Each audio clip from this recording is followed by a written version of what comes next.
Principale, Madame la députée de Joliette.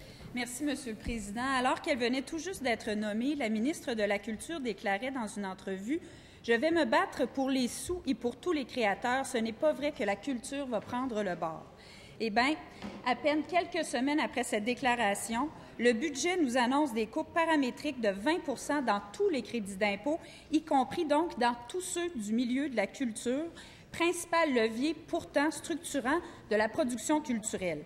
Crédit d'impôt pour production cinéma et télé, crédit d'impôt pour production de spectacles, crédit d'impôt pour édition de livres, crédit d'impôt pour doublage de films et j'en passe.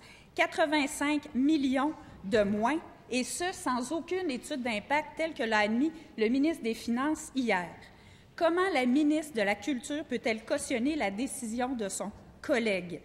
Réalise-t-elle la menace qui plane en ce moment sur toute la production de films, de séries, de spectacles, sur la vitalité culturelle? Qu'a-t-elle à répondre aux...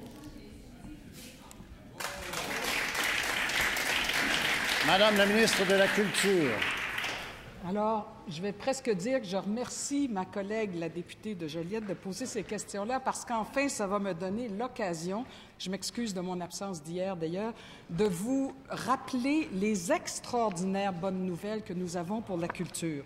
Alors, les crédits d'impôt, ça a été, je pense, répondu énormément et nous invitons nos partenaires à venir donner leurs idées. Nous les invitons même à venir nous rencontrer dès le mois de juillet, si c'est nécessaire. Nous aurons une écoute. Par ailleurs, est-ce qu'il serait-il pas important, extrêmement important, de souligner les choses formidables? En 2010, la SODEC avait insisté, ainsi que le CALC, pour avoir une stratégie culturelle numérique. Le PQ a annoncé 100 crédits. Et nous avons la grande nouvelle de dire nous donnons 100 millions de dollars pour la stratégie culturelle numérique, plus 10 millions en fonctionnement, qui va mettre le Québec vraiment sur la carte numérique mondiale. Et nous sommes fiers de l'avoir fait. Bravo.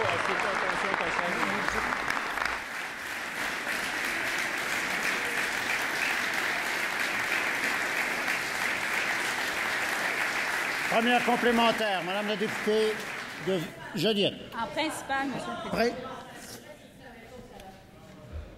La ministre de la Culture, si je comprends bien, Monsieur le Président, la ministre de la Culture, elle est satisfaite. Celle qui devait se battre pour tous les sous, tous les artisans qui devaient être une battante de la culture, elle est satisfaite de coupes de 85 millions quand on sait qu'en culture, chaque dollar compte. Et tout ça sans aucune étude d'impact. Le budget, il est qualifié par les gens qu'elle doit défendre de budget catastrophe. Sa stratégie numérique, elle n'a rien à voir avec ce dont on parle. Qu'est-ce qui va arriver aux séries télé? Est-ce qu'elles vont être conduites? J'aimerais des réponses. Bravo. La culture. Encore une fois, je remercie la question complémentaire parce que non seulement chaque dollar compte, mais nous avons investi d'abord 1 % de plus dans le ministère de la Culture alors que tout le monde sait qu'on a un budget responsable, un budget sérieux. 1 % de plus, c'est formidable et les partenaires le reconnaissent. Deuxièmement, je suis très contente d'annoncer, si nos partenaires, nos collègues du parti de l'opposition ne l'ont pas lu attentivement, le budget, je vais leur redire qu'il y a un beau 2,3 millions de dollars annoncés accordés à la SODEC. Attention, ça a été refusé de tout temps par nos adversaires. Ça a été pour faire des tournées à l'international et des tournées régionales pour permettre à nos artistes, les créateurs dont je parle, de pouvoir tourner et présenter leurs spectacles.